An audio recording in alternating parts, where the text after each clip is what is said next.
Merci parce que tu es ce grand Dieu qui te révèle encore aujourd'hui au travers de ta parole. Merci parce que ta parole, elle est suffisante à la vie. Merci pour toutes les richesses qu'on peut découvrir aussi dans ta parole. Et on prie que tu puisses accompagner et conduire David dans ce temps d'enseignement. Ouais, en ton nom, amen. Amen. Merci Maxence. Bonjour à tous. Ça va? Vous allez bien? Oui. Ah, ça a l'air un peu là sur la retenue. J'espère que vous allez bien. On aura besoin de courage ce matin. On va continuer donc notre série sur le Lévitique. On arrive au chapitre 6. Et j'espère que vous êtes prêts parce que ce matin, on va voir 5... je ne sais pas si tu as le PowerPoint. Voilà. On va voir 5 clés pour rendre un culte à Dieu. Donc, je vous invite d'ouvrir votre Bible, Lévitique 6, on va prendre le chapitre 6 dans son entier. Mais avant, juste qu'on lise ce texte, donc pour rappel, on est dans ce livre du Lévitique. Le livre du Lévitique, donc, qui se trouve après l'Exode, le peuple d'Israël se trouve dans le désert, Dieu donne ses lois, ils établissent le tabernacle, et Dieu, quelque part, donne au peuple d'Israël la manière dont le peuple peut s'approcher de lui, comment est-ce qu'il peut lui rendre un culte. Et on avait vu quelque part que le Lévitique répondait à la question comment est-ce qu'un peuple pécheur peut s'approcher, être en relation avec un Dieu saint. Et on a vu dans les premiers chapitres, donc pour ceux qui n'ont pas suivi cette merveilleuse série, on a vu dans les premiers chapitres, il y a différents sacrifices, il y a 5 sacrifices qui sont décrits, qui sont annoncés, qui sont l'Holocauste, l'offrande de céréales, le sacrifice de paix, le sacrifice d'expiation et le sacrifice de réparation. Et chacun de ces sacrifices, voilà, on a vu quelque part qu'est-ce qu'on pouvait en retirer pour aujourd'hui. On a vu comment quelque part Jésus accomplit et le plein accomplissement de ces sacrifices. Et on arrive maintenant à ce chapitre 6 où quelque part dans cette partie, Dieu va donner des instructions aux prêtres par rapport à ces sacrifices. Et donc on lit à partir du verset 1. Je vais lire ici avec vous. Donc tout le chapitre. Vous êtes prêts? C'est bon? On y va. L'Éternel dit à Moïse, « Donne cet ordre à Aaron et à ses descendants. Voici la loi de l'Holocauste. L'Holocauste restera sur le foyer de l'autel toute la nuit jusqu'au matin, et le feu brûlera sur l'autel. Le prêtre mettra sa tunique de lin et mettra des caleçons sur son corps. Il enlèvera la cendre faite par le feu qui aura brûlé l'holocauste sur l'autel et la déposera près de l'autel. Puis il quittera ses vêtements et en mettra d'autres pour porter la cendre à l'extérieur du camp, dans un endroit pur. Le feu brûlera sur l'autel, il ne s'éteindra pas. Chaque matin, le prêtre y allumera du bois, arrangera l'holocauste et brûlera la graisse des sacrifices de communion. Le feu brûlera constamment sur l'autel, il ne s'éteindra pas. Voici la loi de l'offrande. Les descendants d'Aaron la présenteront devant l'Éternel, devant l'autel. Le prêtre prélèvera une poignée de la fleur de farine et de l'huile avec tout l'encens ajouté à l'offrande, et il brûlera cela sur l'autel comme souvenir dont l'odeur est agréable à l'Éternel. Aaron et ses descendants mangeront ce qui restera de l'offrande, et ils la mangeront sans levain dans un lieu saint, dans le parvis de la tente de la rencontre. On ne le cuira pas avec du levain, c'est la part que je leur ai donnée de mes offrandes passées par le feu. C'est une chose très sainte, tout comme le sacrifice d'expiation et le sacrifice de culpabilité. Tout homme parmi les descendants d'Aaron en mangera. C'est une prescription perpétuelle pour vous au fil des générations. Au sujet des offrandes passées par le feu pour l'Éternel, tous ceux qui y toucheront seront saints. L'Éternel dit à Moïse, « Voici l'offrande qu'Aaron et ses fils feront à l'Éternel. Le jour où ils recevront l'onction, 2 litres de fleurs de farine comme offrande perpétuelle, moitié le matin et moitié le soir. On le préparera à la poêle avec de l'huile et tu l'apporteras frit. Si tu la présenteras aussi cuite et en morceaux comme une offrande dont l'odeur est agréable à l'Éternel. Le prêtre issu d'Aaron, qui sera consacré par onction pour lui succéder, fera aussi cette offrande. C'est une prescription perpétuelle devant l'Éternel. on la brûlera en entier. Toute offrande d'un prêtre sera brûlée en entier, on ne la mangera pas. L'Éternel dit à Moïse, transmets ces instructions à Aaron et à ses descendants. Voici la loi du sacrifice d'expiation. C'est à l'endroit où l'on égorge l'holocauste que sera égorgée devant l'Éternel la victime pour le sacrifice d'expiation. C'est une chose très sainte. Le prêtre qui offrira la victime expiatoire la mangera. Elle sera mangée dans un lieu saint, dans le parvis de la tente de la rencontre. Tous ceux qui en toucheront la viande seront saints. S'il en rejaillit du sang sur un vêtement, la place sur laquelle il aura rejailli sera lavée dans un lieu saint. Le vase de terre dans lequel il aura cuit sera brisé.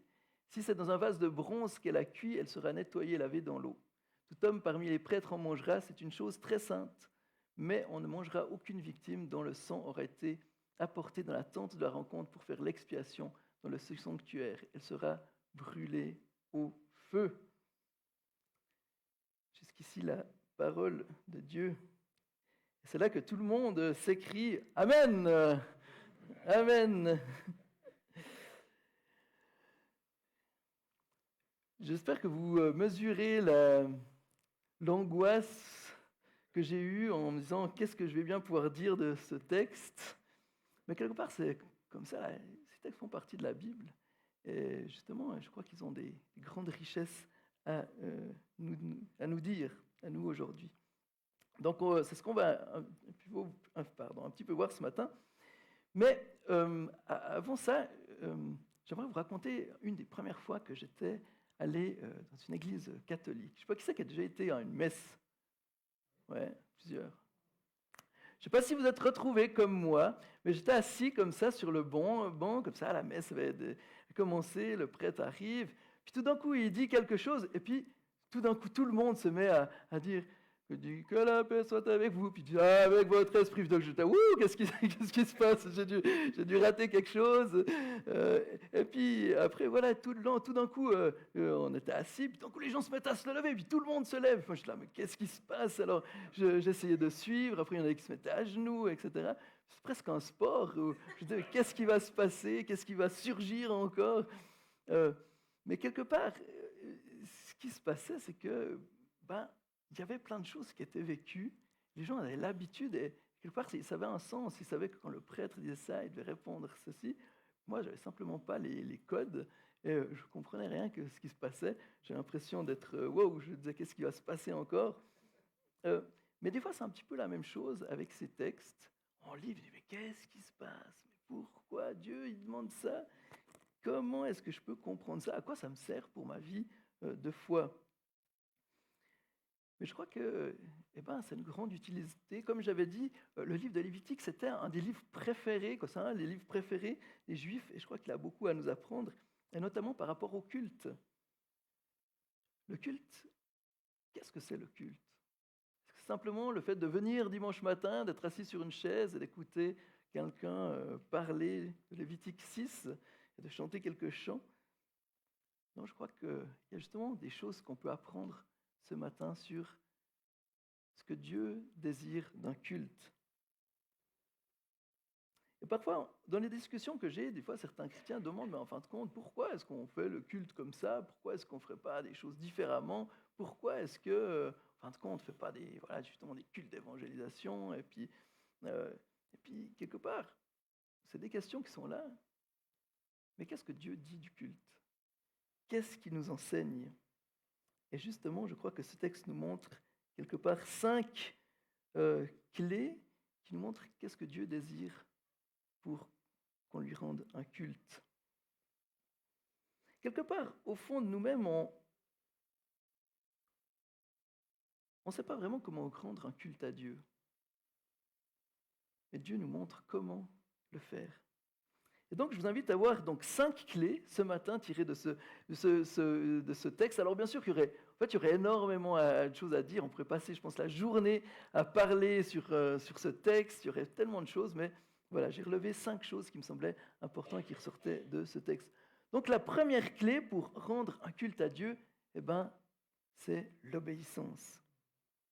On voit dans ce texte, quelque part, Dieu dit comment les prêtres doivent faire leur service au tabernacle. Il ne laisse pas simplement les prêtres imaginer, en disant, voilà, écoutez, on a construit un tabernacle, rendez-moi un culte, je sais pas, ayez de la créativité.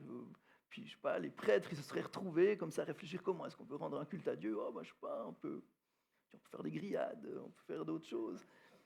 Non, Dieu, il n'a pas laissé aux prêtres l'initiative.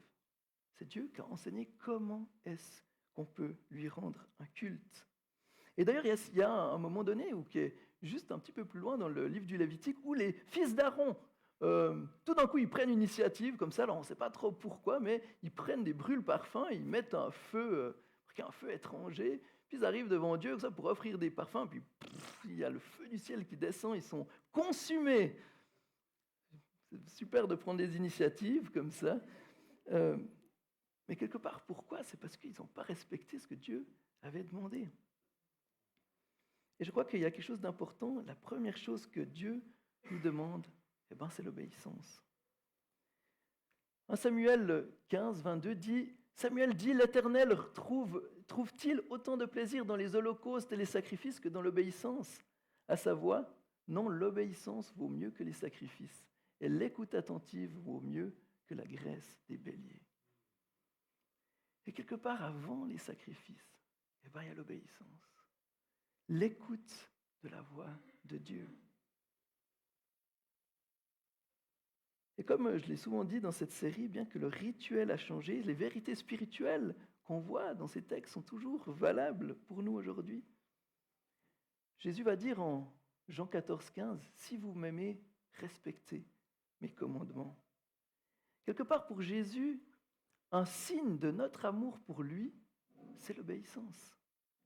Notre amour se manifeste par notre obéissance à sa parole.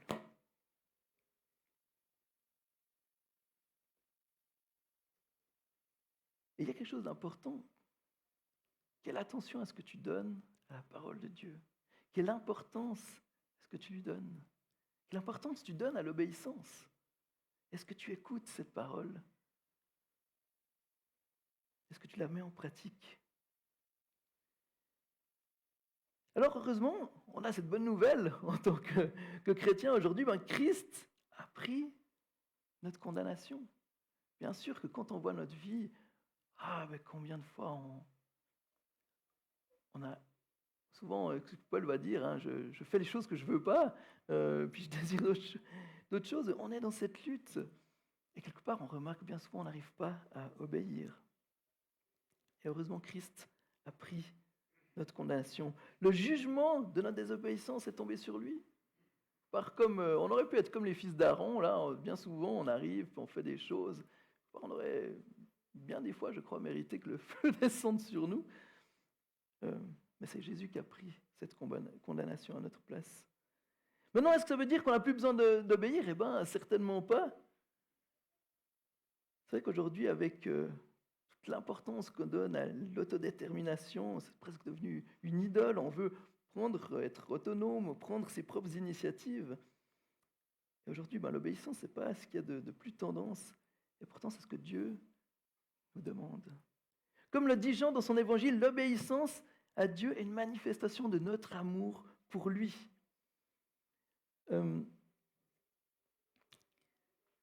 Et je crois qu'il y a quelque chose justement de beau là-dedans.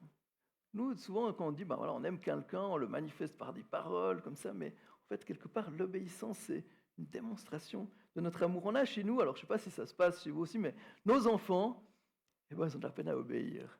On leur demande des choses et puis ils se mettent à ronchonner, dire « Ah non, mais pas maintenant », etc. Puis des fois c'est pénible parce qu'on doit se fâcher. Puis à un moment donné, tu te dis « Ah mais qu'est-ce que je dois faire ?» Alors on est obligé de les menacer pour que tout d'un coup quelque chose se passe.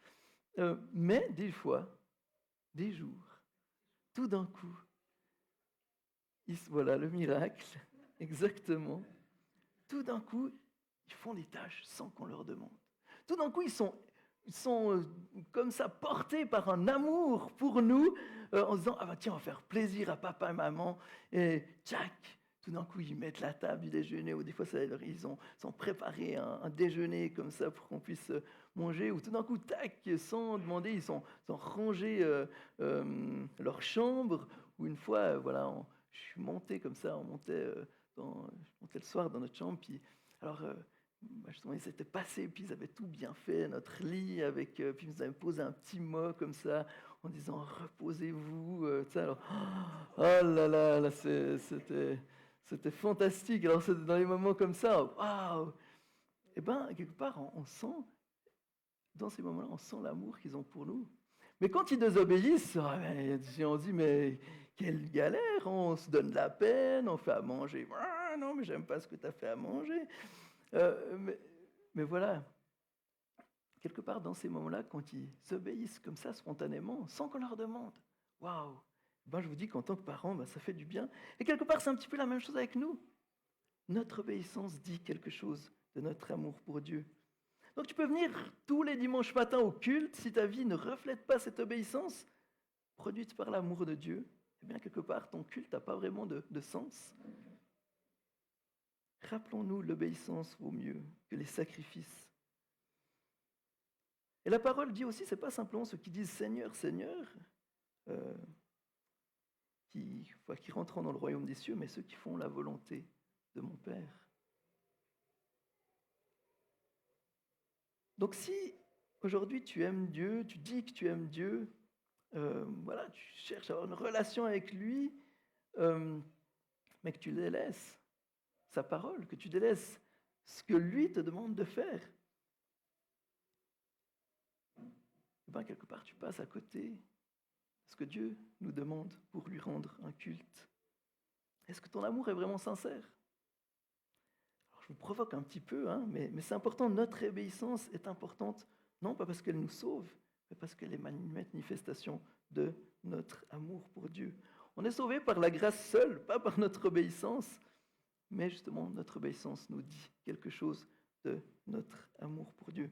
Donc si vous voulez rendre un culte à Dieu, par amour, par reconnaissance, cherchons à lui obéir. Deuxième clé, je crois qu'on peut voir dans ce texte, eh ben, c'est comment rendre un culte à Dieu, eh ben, en entretenant notre relation avec Dieu. Le début du texte, donc dans ce chapitre, voilà, il nous parle de la loi des holocaustes. Voilà, il y a différentes choses qui sont dites, mais une chose qui revient constamment, c'est que quelque part, les prêtres doivent faire attention que le feu brûle toujours sur l'autel. Le feu ne doit pas s'éteindre. Alors, le texte nous dit, on ne sait pas tellement pourquoi. Pourquoi est-ce qu'il ne doit pas s'éteindre? Qu'est-ce que signifie ce feu, quelque part? Alors, j'ai regardé un petit peu dans les commentaires, qu'est-ce que pouvait signifier tout ça. Il y a eu différentes interprétations, mais la plupart des commentaires suggéraient que, quelque part, le feu représentait la présence éternelle de Dieu, cette présence disponible pour son peuple. Et c'est vrai qu'à plusieurs reprises dans la Bible, on voit que Dieu se manifeste dans le feu. On pense au buisson ardent, à la colonne de feu dans le désert. Plus loin dans le Lévitique, on voit aussi que lors du premier holocauste, il y a le feu du ciel qui descend aussi et qui est un signe, une manifestation de la présence de Dieu. Quelque part, en maintenant le feu sur l'autel, les prêtres montraient que le peuple pouvait venir, dans la présence de Dieu, et que, quelque part, le pardon était toujours disponible. La relation pouvait être entretenue par ce feu. Un autre commentaire aussi suggérait cette interprétation que je trouvais aussi intéressante, c'est que quelque part le feu perpétuel montrait aux Israélites leur besoin constant d'un sacrifice pour être en relation avec Dieu jusqu'au jour du sacrifice ultime qui serait donné une fois pour toutes. Donc quelque part, entretenir le feu pouvait montrer la présence de Dieu au milieu de son peuple, disponible grâce à un sacrifice constant. Je ne sais pas si ça pour vous, mais pour moi, ça me parle. De nouveau, bien que le rituel change, les vérités spirituelles ne changent pas. Nous pouvons être dans la présence de Dieu. Dieu fait sa demeure en nous grâce au sacrifice de Christ donné une fois pour toutes. Grâce au sacrifice de Christ, nous pouvons être en perpétuelle relation avec Dieu. Et ça, c'est la bonne nouvelle. Et donc, comment est-ce qu'on peut entretenir notre relation avec Dieu? Eh bien, premièrement, en nous rappelant de notre besoin constant de Jésus-Christ. Comment est-ce qu'on peut entretenir cette relation avec Dieu? en faisant ça, en se rappelant que c'est par grâce que nous sommes purifiés, que nous pouvons être en relation avec Dieu, que nous sommes réconciliés avec lui. C'est Jésus qui nous rend dignes de nous approcher de Dieu. Et dans Éphésiens 3:12, c'est dit, c'est en Christ, par la foi en lui, que nous avons la liberté de nous approcher de Dieu avec confiance. Le sacrifice de Jésus nous permet d'être dans une relation confiante avec Dieu. Comment est-ce qu'un peuple pécheur est en relation avec un Dieu saint? On voit que s'il n'y a pas de sacrifice, ça se passe mal. Mais grâce au sacrifice, cette relation est possible. Une autre chose, comment être en relation... j'ai raté, bon, pas grave. Une autre chose pour être en relation, pour entretenir notre relation avec Dieu, c'est que quelque part, comme les prêtres étaient appelés à justement prendre soin de ce feu, on est appelé à prendre soin de cette vie, de cette relation qu'on a avec Dieu. Comme le dit Gordon Wenham dans son excellent commentaire sur le Lévitique, nous sommes aussi appelés à garder le feu divin allumé en nous. Et on voit que quelque part, c'est ce que nous dit aussi 1 Thessaloniciens 5, 16 à 19.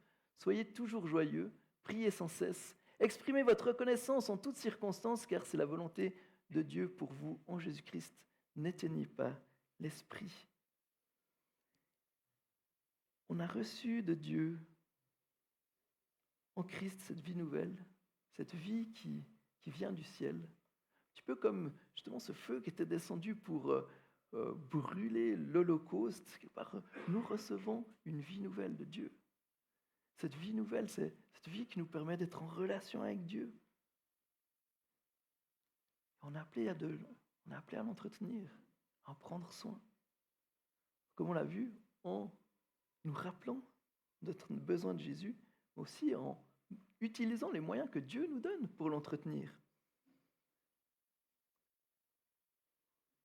Vous savez qu'avec le froid, là, ces temps, on a besoin de se chauffer.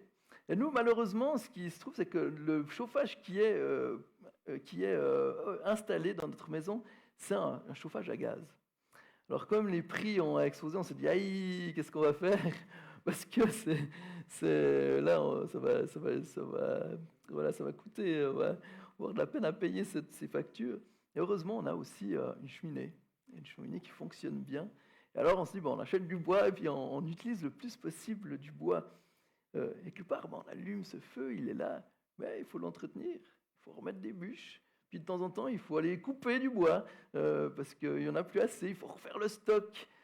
Justement, notre voisin nous a amené 2 stères l'autre jour, et puis il a déchargé ça sur la terrasse. Puis j'ai dû, avec les enfants, on a fait une chaîne, là, puis on devait mettre le bois, tout ça. Mais voilà, on a travaillé pour maintenir ce feu, pour qu'on puisse protéger du froid du dehors.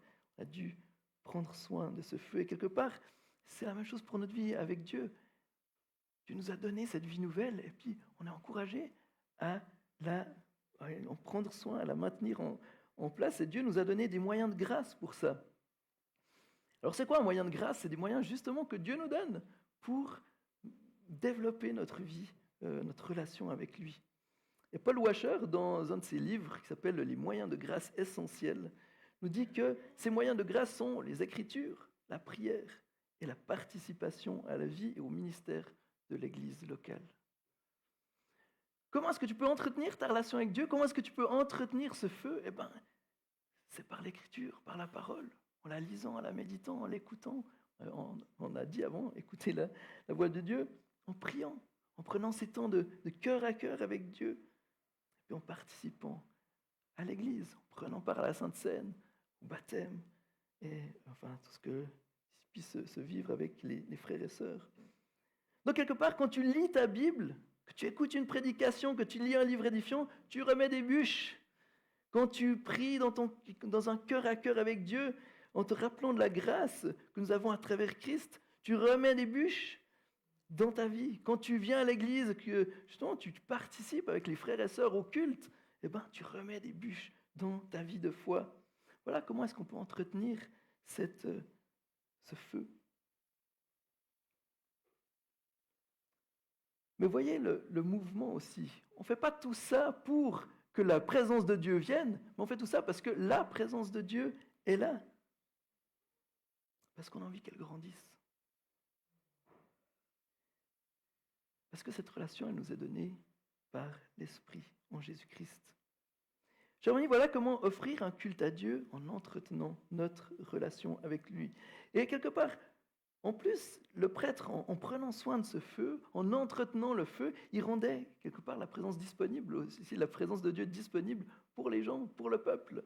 Et quelque part, nous aussi, quand on prend soin de cette relation avec Dieu, on la rend aussi disponible pour les autres. Ça permet que notre vie ait une saveur différente, qui permet peut-être à d'autres personnes aussi de la rencontrer, de rencontrer Dieu. Et ça, c'est une clé pour l'évangélisation.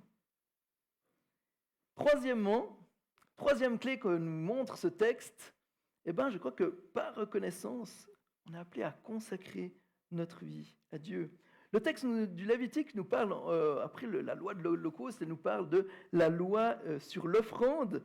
Alors de nouveau, il y aurait beaucoup de choses à dire. On a vu dans les sacrifices, quelque part, ce qu'était cette offrande de farine, de céréales. C'était une offrande qui avait quelque part le sens de la reconnaissance, de la consécration. La personne offrait quelque part en reconnaissance à Dieu des produits de la terre, de son travail. Et quelque chose qui ressort dans ce texte, c'est que les prêtres devaient manger les restes de l'offrande. Donc une partie était offerte en sacrifice et l'autre était pour le prêtre.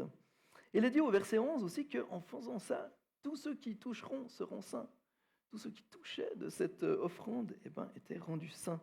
Donc tous ceux qui mangeaient de ce sacrifice étaient quelque part comme mis à part. Et un petit peu plus loin, au verset 12 et 16, il nous dit que les prêtres aussi devaient faire une offrande de céréales, mais cette fois, elle devait être brûlée en entier et ne pas être mangée. Alors, c'est vrai que quand j'ai lu ça, je dis c'est quoi le sens pour nous aujourd'hui? J'ai un petit peu galéré, mais ce qui me semble qu'on peut retenir justement, c'est que par reconnaissance, on est appelé à consacrer notre vie à Dieu.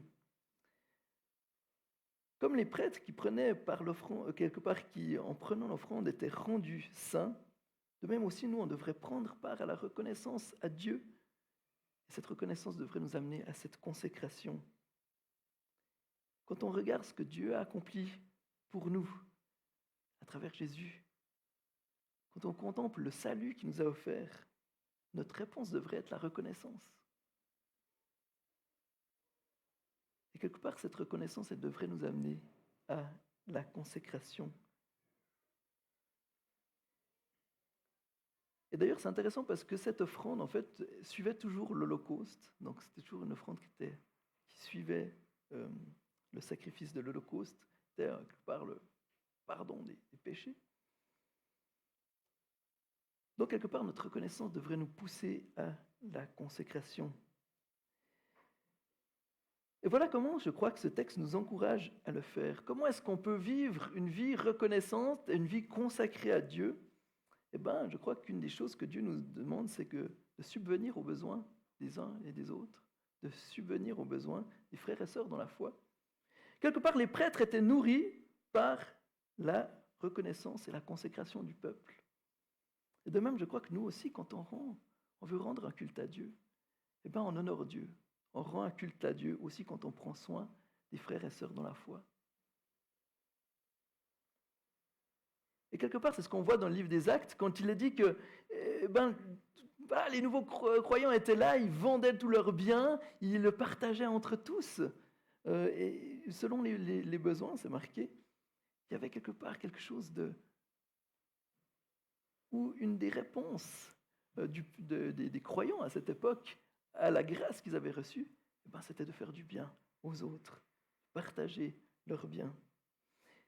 Et c'est vrai que moi, je peux témoigner de nombre de fois où on a pu bénéficier de cette générosité. Encore tout récemment, où bien des fois, on se serait trouvé dans des situations vraiment difficiles. Si d'autres personnes, d'autres frères et sœurs en Christ n'avaient pas fait acte de générosité. D'ailleurs, on a des amis, et puis ça me touche toujours terriblement parce que à la fin de l'année, on arrive, puis il y a toutes ces factures qui s'accumulent, et puis là encore, je me disais, mais franchement, là, je me disais, c'est cette année, on a notre voiture en plus qui doit passer l'expertise. J'amène chez le garagiste. Il dit, oula, ouais, bah, il y en aura en tout cas pour 1500 francs. Je dis, ah, vous êtes gentil. Euh, et puis, je dis, comment est-ce que je paye tout ça? Alors, je me dis, bon, ben, voilà, je commence à faire les calculs. Hein. Bon, heureusement, il y a le 13e salaire, mais quand même. Euh, voilà. Et puis, puis je l'avance, Seigneur, ouais, bah, on se remet à toi. Mais depuis des années, mais je sais pas, enfin, je sais pas combien d'années, on a des amis. Et ben, à la fin de l'année, ils nous donnent quelque chose. Et puis, waouh. Et puis là, enfin, à chaque fois, on ne sait pas, hein, parce qu'on se dit pas est-ce qu'on va recevoir. Et puis là, j'étais là, mais je dis, ça serait tellement chouette qu'on puisse recevoir quelque chose. Et puis, tout d'un coup, je vais voir sur notre compte, et puis ils nous avaient versé les sous qui nous ont permis de payer tout ça. Et puis, waouh, quelle grâce.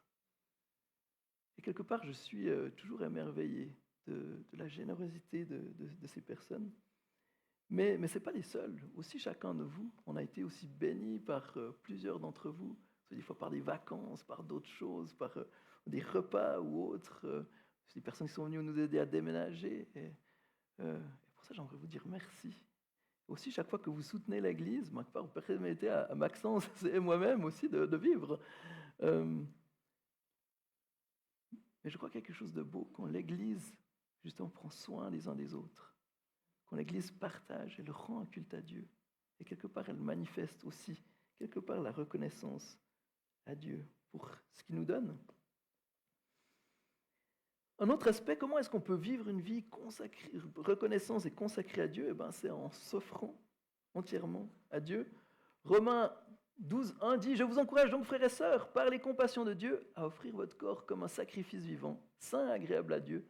Ce sera de votre part un culte raisonnable. » C'est un culte raisonnable de s'offrir à Dieu. Comme un sacrifice vivant, hein, donc on ne va pas...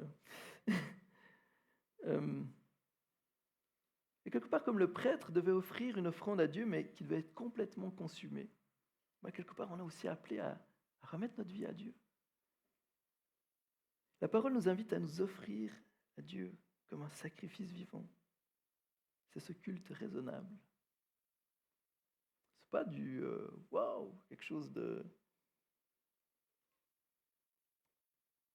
Et des fois, on est tellement centré sur nous-mêmes que quelque part, on vit notre vie, mais est-ce qu'on la consacre vraiment à Dieu? On a chanté avant un chant, on dit « Mais Seigneur, je te donne toute ma vie. » Mais est-ce que c'est vrai? Est-ce que c'est vrai? Et j'aimerais vous encourager cette semaine, même on est encore au début de l'année, hein, on prend des résolutions. Comment est-ce que tu peux vivre ta vie? Comment est-ce que tu peux vivre cette année? Comment est-ce que tu peux vivre ta vie? Non pas en étant centré sur toi, mais en étant centré sur Dieu. Comment est-ce que tu peux la consacrer à Dieu cette année et les années à venir? Simplement par reconnaissance. Pas pour être béni plus, pas pour que Dieu te doive quelque chose en retour, simplement parce que tu as déjà tellement reçu que tu veux faire quelque chose pour Dieu. Voilà, je vous laisse réfléchir, hein. Mais réfléchissez aussi à cette question, qu'est-ce que ta relation avec Dieu change dans tes objectifs pour ta vie? Qu'est-ce que ça change? On chante qu'on lui donne notre vie, mais qu'est-ce que ça change? Est-ce que ton quotidien, tu es toujours quand même affairé à tes propres affaires, à tes propres objectifs de vie? Quelque part, Dieu est juste là pour te faciliter, être un facilitateur pour que tu réussisses ta vie. D'ailleurs, c'est quoi réussir sa vie? Est-ce que c'est avoir une sécurité financière, d'être à l'aise, de ne pas avoir faim? Est-ce que ça, réussir notre vie? Moi, je crois que réussir notre vie, c'est justement d'être en relation avec ce Dieu Tout-Puissant, d'être à son écoute et de faire ce que lui nous demande de faire. Voilà comment rendre un culte à Dieu. Quatrième clé, on arrive bientôt au bout. Quatrième clé, comment est-ce qu'on peut rendre un culte à Dieu? nourris-toi de la grâce de Dieu. La dernière partie du texte de ce matin, elle nous parle de la loi du sacrifice d'expiation. Et dans ce cas, de nouveau, le prêtre était amené à manger ce sacrifice, après les parties donc, qui avaient été faites à Dieu, avaient été brûlées. Le reste revenait au prêtre qui devait le manger. Et de nouveau, c'est marqué que quand ils le touchent, ils seront saints. Et quelque part, le prêtre était appelé à se nourrir, lui et sa famille, du sacrifice d'expiation. À part celui qui était amené par le prêtre et l'assemblée, donc là où le sang était amené dans le lieu très saint, là, il ne devait pas le manger, mais sinon il devait se nourrir de ce sacrifice. Et qu'est-ce que ça veut dire? Eh bien, de nouveau, je ne suis pas sûr, mais je me suis dit que quelque part, eh ben, comme les prêtres devaient se nourrir du sacrifice d'expiation, eh ben, nous aussi, on devrait se nourrir de la grâce de Dieu. Je ne sais pas si vous vous souvenez, mais Valentin, donc un des pasteurs qui avait été ici juste avant Maxence, il donnait souvent cette illustration que j'aimais bien. Il disait que l'évangile, ce n'est pas simplement la porte d'entrée de la vie chrétienne, mais quelque part, c'est comme un pont sur lequel on marche. Quelque part, l'évangile, c'est la vie chrétienne. L'évangile, cette bonne nouvelle de la grâce de Dieu que nous avons en Jésus-Christ, ben c'est ça qui devrait nourrir notre vie de foi. Et je crois qu'il y a quelque chose d'important ici. Quelque part, la grâce de Dieu devrait nous donner la force pour vivre notre foi au quotidien. On a parlé de ce livre doux et humble de cœur, on a eu des témoignages par rapport à ça. Et voilà, je n'ai pas encore fini de le lire, mais j'ai commencé une chose qui m'a frappé, c'est que l'auteur disait à un moment donné, mais comment est-ce qu'on imagine Jésus? Est-ce que des fois on l'imagine comme ça, nous regarder, prêt à nous sauter dessus, nous faire des reproches dès qu'on fait quelque chose de faux? Et l'auteur nous encourageait à dire, mais non, en fait, ben Dieu, il dit lui-même, il est doux et humble de cœur. Dieu est un Dieu de grâce, un Dieu d'amour. Quelque part, on a besoin de se rappeler l'Évangile. On a besoin de se nourrir de cette bonne nouvelle pour vivre notre vie de foi. Et quelque part, avoir une juste image de qui est Dieu. Cette bonne nouvelle, elle nous éloigne du légalisme. Elle nous éloigne aussi du laxisme.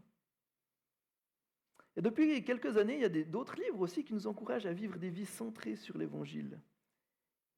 Et souvent, ces livres nous montrent comment est-ce qu'on peut vivre une vie centrée sur l'Évangile dans notre mariage, dans notre travail, avec nos enfants, avec nos voisins et autres. Et je crois que c'est quelque chose d'important. La bonne nouvelle, l'Évangile, cette bonne nouvelle qu'on est sauvé par la grâce de Dieu à travers le sacrifice de Christ, devrait être quelque chose qui nous nourrit tous les jours. On devrait se le rappeler tous les jours. Et quelque part, quand tu es fatigué, rappelle-toi de la bonne nouvelle. Quand tu es stressé, rappelle-toi de ça. Quand tu es joyeux ou autre, rappelle-toi, nourris-toi de cette bonne nouvelle. Voilà comment est-ce qu'on peut rendre un culte à Dieu en nous rappelant de sa grâce. Cinquième et dernière clé, comment rendre un culte à Dieu? Eh bien, en faisant preuve de crainte et de respect.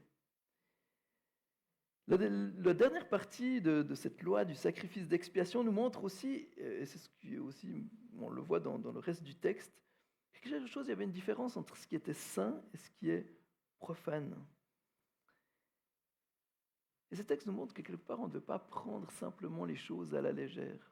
Le prêtre ne pouvait pas se dire, bon ben ok, je prends le sacrifice là, puis je vais le manger, je retourne chez moi, je vais le manger, ou je le mange n'importe où. Non, il devait le manger dans le cadre du temple. Il y avait des règles strictes à respecter, parce que c'était des choses qui étaient saines, et même très saines, très très saintes. Et le Lévitique, quelque part, le but de ce livre, c'est aussi de nous révéler justement cette sainteté de Dieu. Oui, Dieu est plein de grâce et d'amour, mais c'est aussi ce Dieu saint, ce Dieu tout-puissant, ce Dieu qui ne tient pas le coupable pour innocent.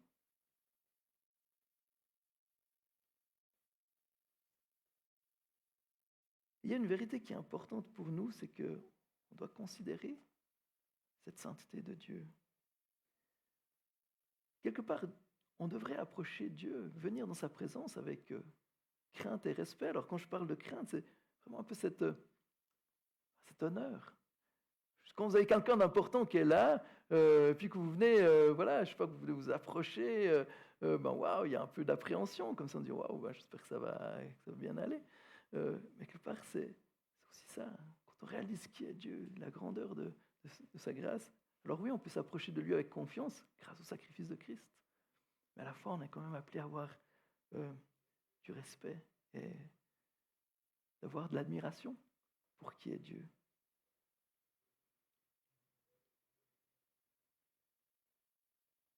Et des fois, on a un petit peu perdu ça dans nos milieux évangéliques. Des fois, on a tellement rendu les choses très voilà, accessibles aussi, et c'est une bonne chose, mais des fois, on a perdu cet aspect un petit peu de se rendre compte de la sainteté de Dieu, de sa grandeur, de sa toute-puissance. Mais quelque part, c'est important parce que plus on réalise la grandeur et la sainteté de Dieu, plus on réalise sa grâce et son amour. Ces deux choses vont ensemble. Imaginez quelque part, vous êtes invité à manger par votre voisin. Vous allez dire, bon, c'est très sympa, vous allez avoir du plaisir, hein, mais je ne crois pas que vous allez poster sur Instagram, voilà, regardez, je suis assis avec mon voisin, wouh, ce sera, voilà, c'est sympa, mais ce n'est pas extraordinaire, quoi. Mais imaginez maintenant que votre star préférée, personne mondialement connue, vous invite à manger. Ah, je suis sûr qu'il y aura quelques stories ou quelques statuts WhatsApp là, qui sera, ouah, voilà, il y a quelque chose de waouh, bah, je suis honoré, je suis avec cette personne-là. Je ne sais pas, si par exemple Alain Berset vous invite. Imaginez à midi, là, paf, il vient vous chercher comme ça, il dit eh, viens manger avec moi. Alors je sais pas votre affection pour Alain Berset, mais quand même il y a quelque chose de différent parce que bah voilà, notre voisin, c'est quelqu'un de commun, on le voit, il est très sympa sûrement. Mais voilà, il y a des personnes qui ont un certain prestige comme ça. On se dit, waouh, ben, ça change. Mais quelque part, c'est un petit peu la même chose avec Dieu. Plus on réalise sa sainteté, plus on réalise la grâce qu'on a de pouvoir nous présenter devant le Dieu de l'univers. Enfin, Alain Berset, c'est rien du tout. Même, je ne sais pas qui, enfin, il n'y a personne au monde qui est plus important que ça. Mais quelle grâce de pouvoir venir, d'être en relation avec lui. Waouh! Donc plus on réalise cette grandeur de Dieu, plus on réalise sa grâce et son amour. Et quelque part, c'est une autre clé pour être en relation avec Dieu. Et ce que Dieu nous appelle à faire quand on passe un temps avec lui, quand on vit un culte avec lui, c'est de réaliser toutes ces choses. Donc pour conclure, voici ces 5 clés pour rendre un culte à Dieu. Eh bien, c'est là. Oui, pardon. 5 clés. Mais quelque part, ces choses, je reprends. J'en suis où, moi? Voilà. Ces 5 clés pour rendre un culte à Dieu, et quelque part, elles nous disent aussi que, eh bien, quelque part, Jésus, c'est lui le modèle parfait. Quelque part, c'est lui qui représente ce prêtre parfait. C'est celui qui a été obéissant jusqu'à la mort. C'est celui dont le cœur brûlait de zèle pour le Père. C'est celui qui était pleinement consacré. C'est celui dont découle la grâce. Il est celui qui prenait aussi les choses du Père au sérieux. Et quelque part, Jésus est ce modèle suprême qu'on est appelé à vivre, qu'on est appelé à imiter, à suivre. Et quelque part, c'est peut-être ça même la clé la plus importante. Je vous donne une clé bonus, c'est que quelque part, on peut vivre tous ces aspects qu'on vient de voir ce matin qu'à travers Jésus-Christ, qu'à travers Jésus et par l'Esprit. C'est que par lui qu'on peut offrir un culte qui honore Dieu. Ce n'est qu'en Jésus et par l'Esprit que nous pouvons entretenir notre relation avec Dieu. C'est qu'en Jésus-Christ et par l'Esprit que nous pouvons être obéissants. Ce n'est qu'en Jésus et par l'Esprit que nous pouvons, par reconnaissance, nous consacrer à Dieu. Ce n'est qu'en Jésus et par l'Esprit que nous pouvons nous nourrir de la grâce de Dieu. Ce n'est qu'en Jésus et par l'Esprit que nous pouvons faire preuve de crainte et de respect pour Dieu. Ce n'est qu'en Jésus et par l'Esprit que nous pouvons offrir un culte qui plaît à Dieu. Donc je vous invite à prier pour que Dieu nous aide à vivre chacune de ces facettes, afin qu'on puisse être en relation dans cette relation vivante et le glorifier. Qu'on puisse l'honorer par notre obéissance, qu'on puisse l'honorer par notre, par notre, qu'est-ce que j'ai dit qu'on puisse l'honorer en entretenant notre relation avec lui, qu'on puisse l'honorer par reconnaissance et par notre consécration, qu'on puisse l'honorer en nous nourrissant de sa grâce et qu'on puisse l'honorer avec crainte et respect. Voilà, prions. Seigneur, merci pour ce texte. Merci parce qu'il nous enseigne. Et Seigneur, il nous montre comment est-ce qu'on peut rendre ce culte, te rendre un culte, Seigneur. Quelles sont les choses importantes pour toi? Et Seigneur, donne-nous de vivre ces aspects-là.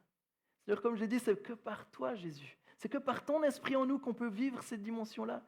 Donne-nous d'être obéissants dans notre vie. Donne-nous de nous attacher à ta parole, non pas par peur du châtiment, mais par amour. Aide-nous à retenir ta parole, à nous laisser instruire par toi, à avoir cette passion de t'écouter. Donne-nous aussi, Seigneur, cette envie d'entretenir notre relation avec toi, d'allumer ce feu, de le garder bouillant pour toi. Donne-nous aussi, Seigneur, de pouvoir par reconnaissance être consacrés pleinement à toi. Donne-nous aussi de nous nourrir chaque jour de cette grâce que tu nous donnes. Merci parce qu'elle est tellement grande que on ne réalise tellement pas assez cet amour que tu nous as manifesté en Jésus-Christ.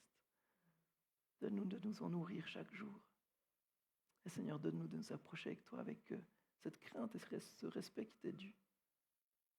Et Seigneur, qu'en faisant tout ça, on puisse donner une saveur autour de nous. Qu'on puisse, que les gens qui nous voient et qui nous regardent puissent voir qu'il y a quelque chose d'autre. Que Seigneur, tu es là, qu'on est en relation avec toi, qu'on est ton peuple et que tu es notre Dieu.